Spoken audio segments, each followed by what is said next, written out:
बिस्मिल्लाहिर्रहमानिर्रहीम। अस्सलाम वालेकुम डियर स्टूडेंट्स, कैसे हैं आप लोग? उम्मीद करती हूँ खैरियत से होंगे। आज हम थोड़ा सा डेसिमल्स के कॉन्सेप्ट को जो है वो समझेंगे कि डेसिमल क्या होता है और फ्रैक्शन से इसका किस तरह से ताल्लुक़ है।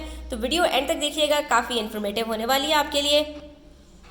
तो सबसे पहली चीज़ स्टूडेंट्स आपको ये पता होना चाहिए कि जिस तरह से बच्चों जब हम फ्रैक्शन कर रहे होते हैं तो इसका मतलब ये होता है कि हमने एक पूरी चीज़ के कुछ टुकड़े कर दिए हैं, कुछ पार्ट्स कर दिए हैं, जिसमें से कुछ पार्ट मेरे पास है और कुछ पार्ट किसी और के पास है, ठीक है, या कुछ पार्ट एक चीज़ के पास है, कुछ पार्ट दूसरी चीज़ के पास है। बिल्कुल इसी तरह से इसको एक नई फॉर्म में लिखा जाता है जिसको पॉइंट्स की फॉर्म कहा जाता है और इसको हम नाम दे देते हैं डेसिमल का, ठीक है। तो अब अगर मैं जैसे आपके पास कहूँ कि मेरे पास एक फ्रैक्शन है 1/10, तो इसका मतलब क्या होगा कि एक मेरे पास चॉकलेट है, उसके अंदर 10 पार्ट्स किए जिसमें से सिर्फ एक पार्ट मुझे मिल गया।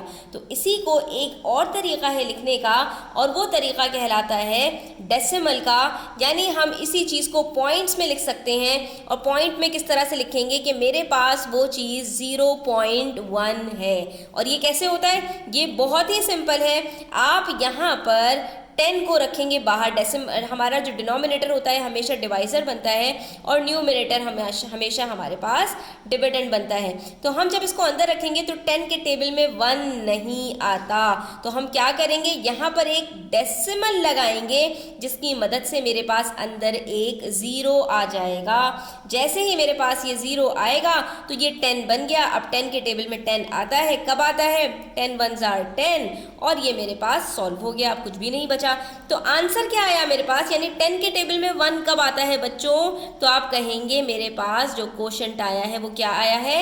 0.1। लेकिन आप यहाँ पर पूछेंगे कि भाई 0 तो यहाँ कहीं था ही नहीं। तो बच्चों डेसिमल से पहले अगर कोई नंबर ना हो तो वहाँ पर 0 होता है। जैसे कि फ्रैक्शन में हमारे पास अगर अपॉन में कुछ भी ना हो तो वहाँ 1 होता है, ऐसे ही डेसिमल से पहले हमारे पास कुछ ना हो तो वहाँ 0 होता है। इसी तरह से बच्चों यहाँ पर एक और चीज़ समझ लीजिए कि अगर हमारे पास कोई प्रॉपर फ्रैक्शन है, यानी न्यूमरेटर छोटा है और डिनोमिनेटर बड़ा है, तो इसका मतलब क्या है कि मेरे पास कोई होल मौजूद नहीं है, सिर्फ एक होल में से कुछ पार्ट मौजूद है।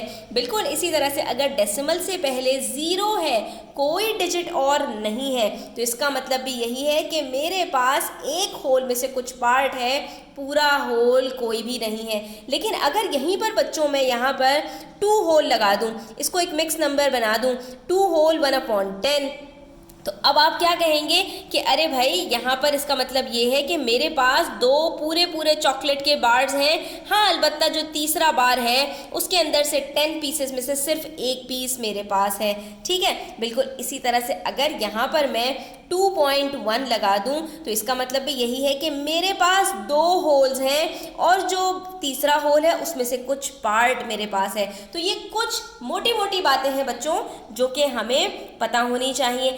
अब अगर यहाँ पर मैं बात करूँ कि मेरे पास फ्रैक्शन में किसी नंबर में 10 मौजूद है तो उसको डिवाइड कैसे किया जाता है बग़ैर इस मेथड को किए हुए, तो बच्चों इसका बहुत ही सिंपल मेथड है। आज हम वो सीख लेते हैं। पेज नंबर 150 पर आ जाइए। यहाँ पर आप देख सकते हैं आपके पास कुछ मिक्स नंबर्स हैं। तो सबसे पहली चीज़ आपने क्या करना है, जो होल नंबर है उसको एज इट इज़ लिख देना है, ठीक है। तो मेरे पास यहाँ पर कुछ होल नंबर्स इस तरह से लिखे हुए हैं और उसके बाद लगा देंगे हम पॉइंट। इसका मतलब क्या हुआ कि ये मेरे पास होल्स हैं और उसके बाद जो फ्रैक्शन है जो डेसिमल में चेंज होने वाला है तो वो मेरे पास पॉइंट्स की सूरत में आएगा, वो मेरे पास होल नहीं होगा। लेकिन डेसिमल से पहले वाली जो चीज़ है वो पूरी होल में है। अब इसको मुझे चेंज करना है डेसिमल में और वो भी सिर्फ चुटकियों में। तो उसको हम चुटकियों में कैसे चेंज कर सकते हैं स्टूडेंट्स?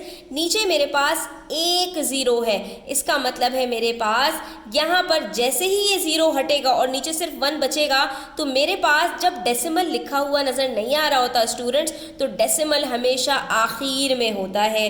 और जब हम 10 से डिवाइड करते हैं किसी ऊपर वाले नंबर को तो वहाँ पर ये डेसिमल उठकर उछलकर एक डिजिट पीछे चला जाता है। अब जब एक ही डिजिट मौजूद है तो डेसिमल कहाँ आ जाएगा, 6 से पहले आ जाएगा। तो ये 6 से पहले हमने ऑलरेडी डेसिमल लगाया हुआ है, यहाँ पर मेरे पास आंसर आ जाएगा 1.6। अब आप यहाँ पर देखिए, 0 काटा, डेसिमल को एक नंबर पीछे किया और ये क्या बन गया 2.4। तो ये देखिए इसी तरह से यहाँ पर है, 0 को काटा, डेसिमल को एक डिजिट पीछे भेजा और ये क्या बन गया 4.8। ठीक है, इसी तरह से यहाँ पर है, 0 को काटा, डेसिमल को एक डिजिट पीछे किया और ये बन गया 10.1। वेरी गुड, अब आपको ये चीज़ समझ में आ गई है। लेकिन कभी कभी हमारे पास मिक्स नंबर नहीं होगा बच्चों, अलबत्ता हमारे पास इम्प्रॉपर फ्रैक्शन आ जाएगा। हमने क्या बताया था कि अगर हमारे पास प्रॉपर फ्रैक्शन हो, यानी हमारे पास न्यूमरेटर छोटा हो और डिनोमिनेटर बड़ा हो, लेकिन यहाँ पर रिवर्स हो गया कि यहाँ पर डिनोमिनेटर हमारे पास छोटा है और न्यूमरेटर बड़ा है। तो जब न्यूमरेटर छोटा था तो हमने क्या कहा था कि हमारे पास डेसिमल के अंदर हमेशा डेसिमल से पहले 0 आएगा, लेकिन यहाँ पर ऐसा नहीं है। तो जब आपके पास इम्प्रॉपर फ्रैक्शन हो बच्चों तो आपने घबराना नहीं है, सिंपली यही करना है कि आपने नीचे से 0 कट करना है, डेसिमल आपके पास आखिर में मौजूद था, ये उठकर एक डिजिट पीछे चला जाएगा।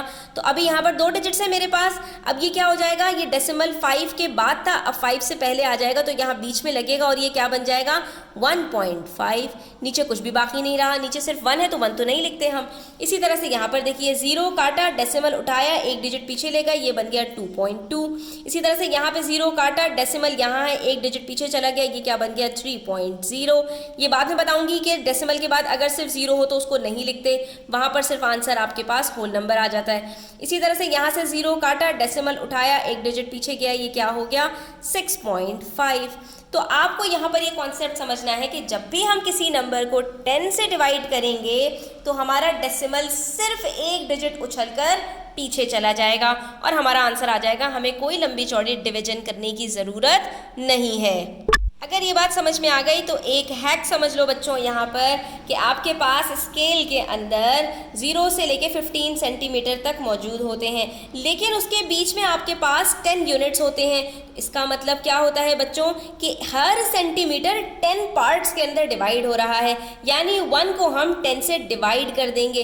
तो इसमें से अगर मैं एक एक पार्ट की बात करूं तो वो कितने हमारे पास उसकी लेंथ क्या होती है। तो आपने कहा अगर ये 1/10 हमारे पास सेंटीमीटर है तो डेसिमल में ये क्या होगा 0.1 सेंटीमीटर। तो यहीं से आपको बच्चों ये बात पता चल जाती है कि स्केल के अंदर जो हमारे पास सबसे छोटा यूनिट होता है वो 1 सेंटीमीटर नहीं बल्कि वो 0.1 सेंटीमीटर होता है, और इसकी हमने पूरी कैलकुलेशन सीख ली है।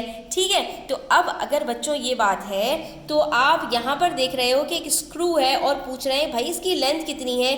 0 सेंटीमीटर से शुरू हो रहा है और 1 सेंटीमीटर से पहले पहले इसकी लेंथ ख़त्म हो रही है। तो हम कहेंगे कि भाई हमें ये बता दो 0 से लेकर 1 तक कितने हमारे पास जो है यूनिट्स हैं। तो आपने कहा भाई हमारे पास टोटल 10 यूनिट्स हैं, और हमने कहा अच्छा भाई स्क्रू की जो लेंथ है वो कितने यूनिट्स तक जा रही है। तो हमने कहा भाई वो 1 यूनिट, 2 यूनिट, 3 यूनिट, 4 यूनिट और 5 यूनिट्स तक जा रही है। तो आपने कहा भाई मैं एक काम करता हूँ, 1 को मैं डिवाइड कर देता हूँ 10 से पहले और उसके बाद इसकी जो लेंथ है वो 5 यूनिट्स तक है। तो हमारे पास जो भी आंसर आएगा उसको हम 5 से मल्टीप्लाई कर देंगे। तो हमारे पास आंसर पहले क्या आया हुआ था 0.1 सेंटीमीटर। अब हमने क्या किया 0.1 को 5 से मल्टीप्लाई किया और हमारे पास आंसर आ गया 0.5 यूनिट्स। और इसकी जगह पर आप ये भी कह सकते हैं बच्चों कि मेरे पास जब एक यूनिट की लेंथ 0.1 है तो 2 यूनिट्स की कितनी होगी 0.2, 3 की 0.3, 4 की 0.4, 5 की 0.5। इस तरह से मुझे पता चल गया कि स्क्रू की जो लेंथ है वो 0.5 सेंटीमीटर्स है। तो अब मैं यहाँ पर ये कह सकती हूँ बच्चों कि मेरे पास जो 1/10 होता है वो बराबर होता है 0.1 के, 2/10 बराबर होता है 0.2 के, इसी तरह से 9/10 तक बराबर होता है 0.9 के। और कैलकुलेशन हम सीख चुके हैं कि हमने सिंपली करना क्या है, 0 को कट करना है, डेसिमल को एक डिजिट पीछे लेके जाना है। अगर यहाँ पर हमारे पास उससे पहले कोई नंबर नहीं है तो एक 0 लगाना है और आंसर आ गया। देख लीजिए 0.1 नीचे लिखा हुआ है। इससे हमें पता चल गया कि यहाँ पर हमारे पास स्क्रू की जो लेंथ है वो 0.5 सेंटीमीटर्स है, यानी 1 सेंटीमीटर के 5 यूनिट्स। हम 10 यूनिट्स करें तो उसमें से सिर्फ 5 यूनिट्स यानी आधा सेंटीमीटर हमारे पास आ गया। तो आज के लिए बच्चों इतना ही। आई होप कि आपको क्लियर हुआ होगा। स्टिल कोई क्वेश्चंस हो, क्वेरीज हो, कमेंट सेक्शन में आप पूछ सकते हैं। Thanks for watching the video till the end. Take care, please do subscribe to my channel. अल्लाह हाफिज़।